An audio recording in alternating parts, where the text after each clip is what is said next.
Salut tout le monde, c'est PrimeFX et on se retrouve aujourd'hui pour un nouveau tuto sur le langage C dans lequel on va aborder les variables. Alors les variables, en quelques mots, qu'est-ce que c'est? Eh bien on peut les voir si vous voulez comme une sorte de petite boîte dans lesquelles on va venir ranger des valeurs. Le but de ces boîtes, d'avoir des valeurs dans des boîtes qui sont stockées à un certain endroit, ça va être d'effectuer des opérations dessus, donc par exemple des opérations mathématiques, et on va pouvoir ensuite venir réutiliser ces boîtes, donc ces variables, plus loin dans notre programme.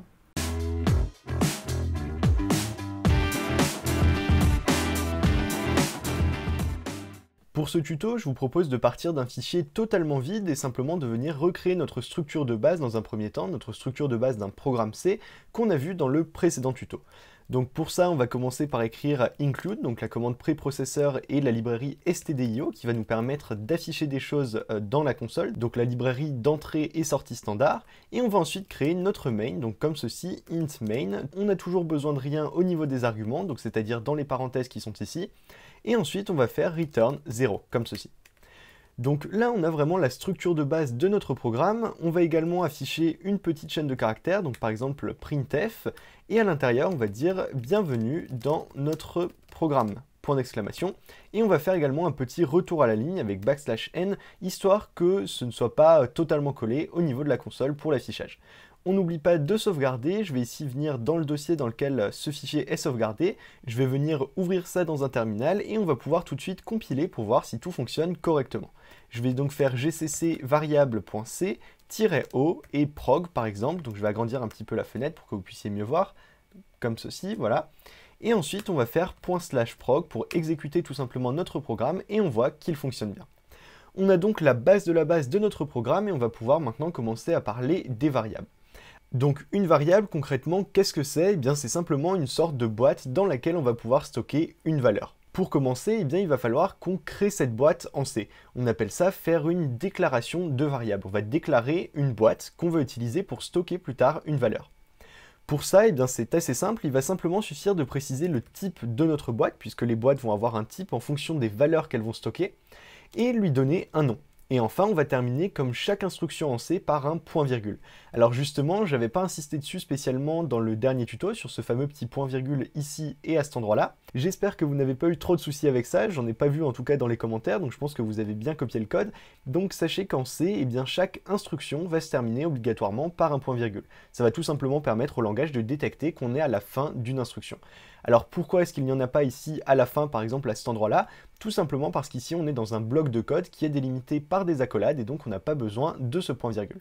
Donc voilà pour cette petite note, et maintenant qu'on sait qu'il faut un type et un nom, eh bien on va pouvoir voir les différents types qu'il existe. Alors justement, il en existe pas mal, mais ici pour cette vidéo, eh bien, je vais simplement vous proposer de découvrir trois types qui sont vraiment les trois types principaux qu'on va utiliser par la suite, avec également des petites variations sur ces mêmes types.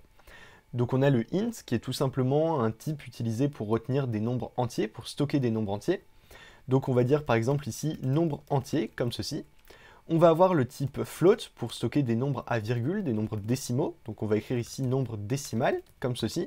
Et on va avoir un autre type que je vais vous présenter, qui est le type char, qui va nous permettre de retenir un caractère. Donc ici on va dire caractère. Au niveau des noms, à chaque fois, vous voyez que je fais quelque chose d'assez particulier. J'utilise une convention qui s'appelle le camel case et qui consiste en fait à utiliser une chaîne en minuscule, donc le premier mot en minuscule, et de commencer chaque nouveau mot par une majuscule.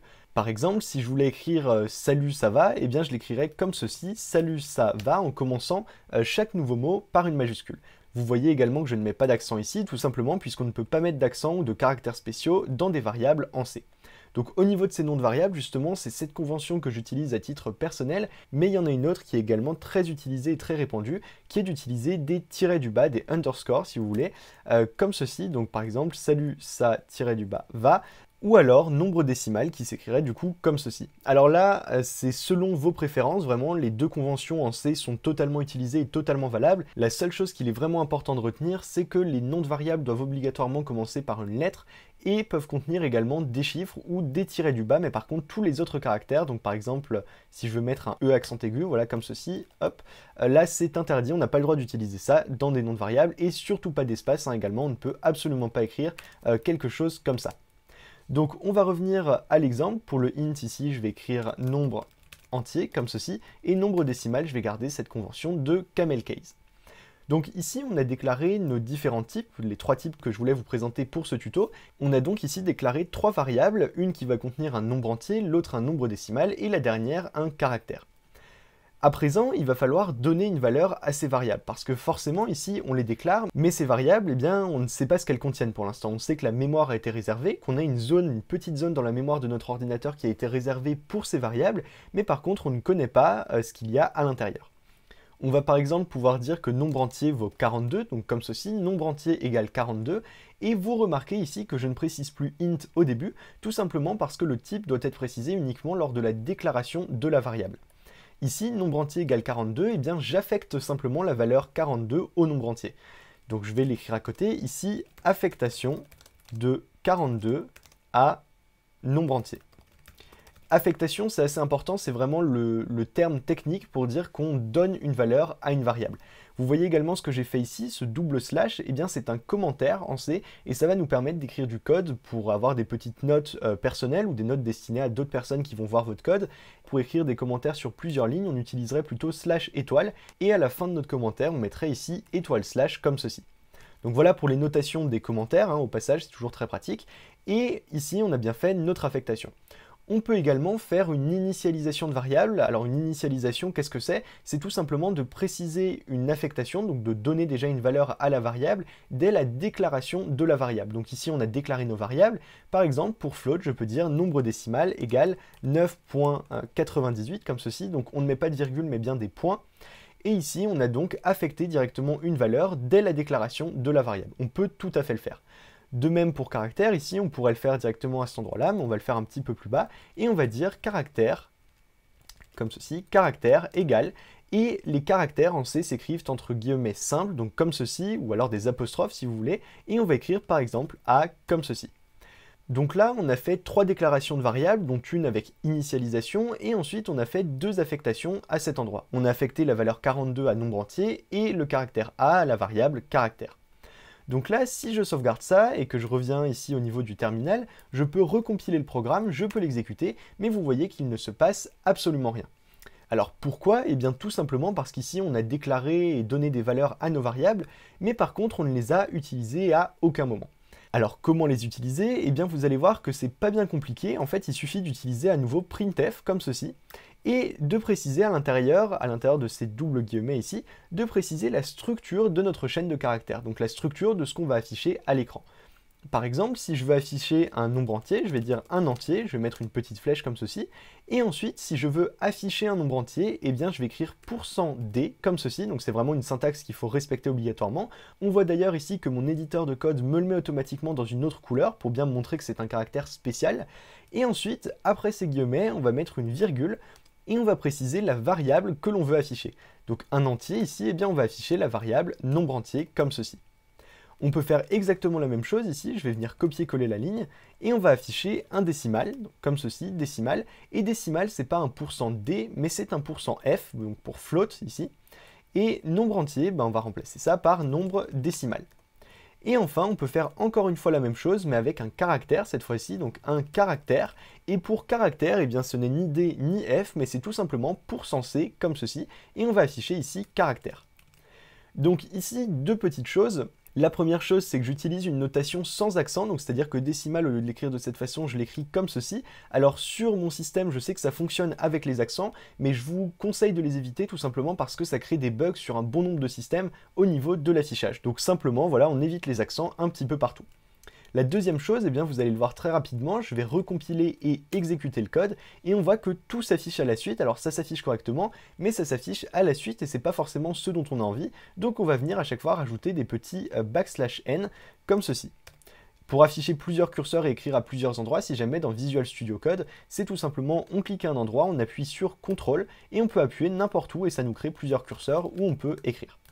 Voilà, donc ça c'était la petite parenthèse, et du coup ici, si je viens recompiler à nouveau et exécuter, je peux l'écrire comme ceci, /prog, pour que ça fasse les 2 commandes à la suite, et bien on voit, bienvenue dans notre programme, un entier 42, un décimal 9.98 et plein de zéros, et un caractère A. Autre petite chose qu'il est très important de connaître au niveau du C, c'est que c'est un langage qui est sensible à la casse. Alors pourquoi sensible à la casse et qu'est-ce que ça veut dire? En fait, ça vient simplement d'un anglicisme qui est case sensitive, et case dans ce contexte, eh bien on en a deux, on a lowercase et uppercase. Simplement lowercase c'est minuscule comme ceci, et uppercase c'est majuscule comme ceci. Donc case sensitive ou sensible à la casse en français, eh bien ça veut dire que c'est un langage qui va faire la différence entre les majuscules et les minuscules.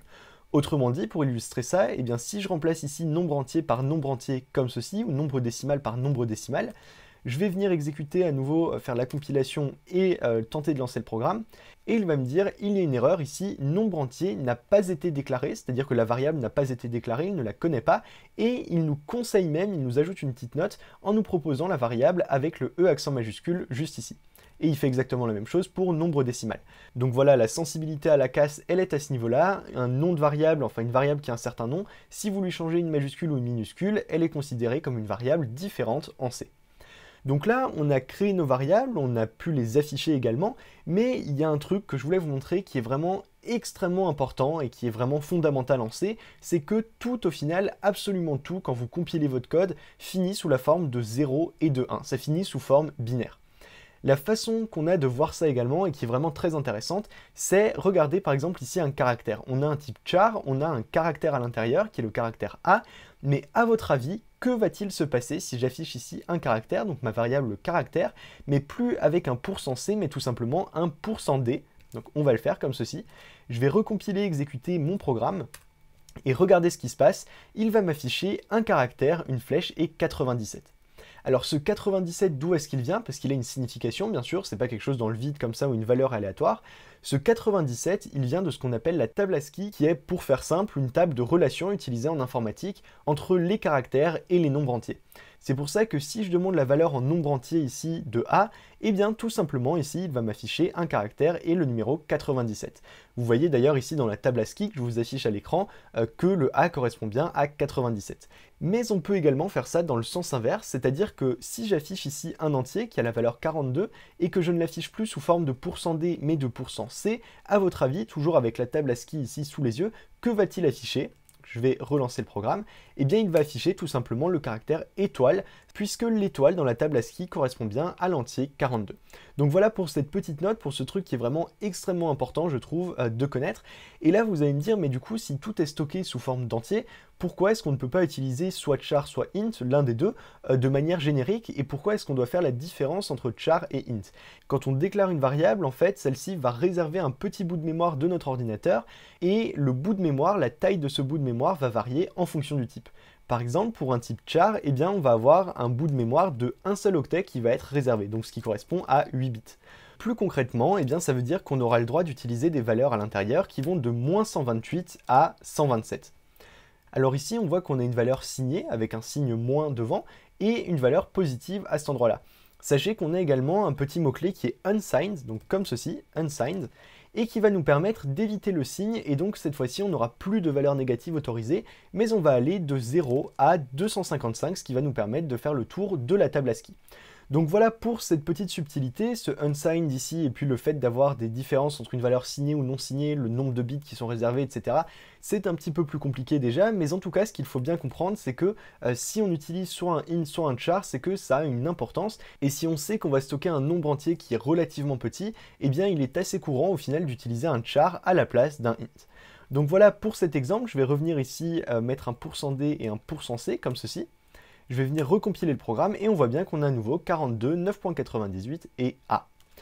Voilà donc pour cet exemple, et enfin il y a un dernier petit truc que je veux vous montrer. À votre avis, quelle va être la valeur de nombre entier? Donc ici je déclare ma variable nombre entier. Si je mets ça en commentaire, donc ça veut dire que l'affectation ici n'existe plus et qu'on souhaite l'afficher à cet endroit-là. Eh bien on va vérifier ça, on va voir ce que ça vaut. Je vais lancer le programme et ici on voit un entier et 0. Le problème, parce qu'il y a un petit piège à ce niveau-là, c'est que ça va assez souvent valoir 0, c'est-à-dire que si je relance le programme ici, ça va valoir 0 à chaque fois, mais ce n'est pas quelque chose d'obligatoire. Alors pourquoi, vous allez me dire? En fait, ce qui se passe quand vous déclarez une variable, eh bien le nombre entier ici, donc quand je fais int nombre entier ici, ça va réserver un petit morceau de l'espace mémoire, mais ce petit morceau, eh bien on ne sait pas ce qu'il contient et par défaut, il ne va pas être réinitialisé. C'est-à-dire que quand vous faites la déclaration d'une variable ici, si vous ne précisez rien, il utilise l'espace mémoire tel quel, et si un autre programme a utilisé juste avant ce même espace mémoire, eh bien nombre entier va avoir la valeur de ce qui était contenu dans le précédent programme à ce même espace mémoire. Voilà pourquoi c'est très dangereux d'utiliser des valeurs de variables qui ont été à peine déclarées. Si vous vous dites je déclare ma variable et je veux qu'elle ait la valeur 0 par exemple de façon initiale, eh bien ne vous dites pas qu'elle va valoir 0 par défaut, rajoutez simplement une affectation, donc initialisez votre variable à 0 comme ceci. Et donc là, si je viens relancer le programme, ça va afficher exactement la même chose, mais cette fois-ci, on est bien sûr que c'est un 0 qui va apparaître à cet endroit-là.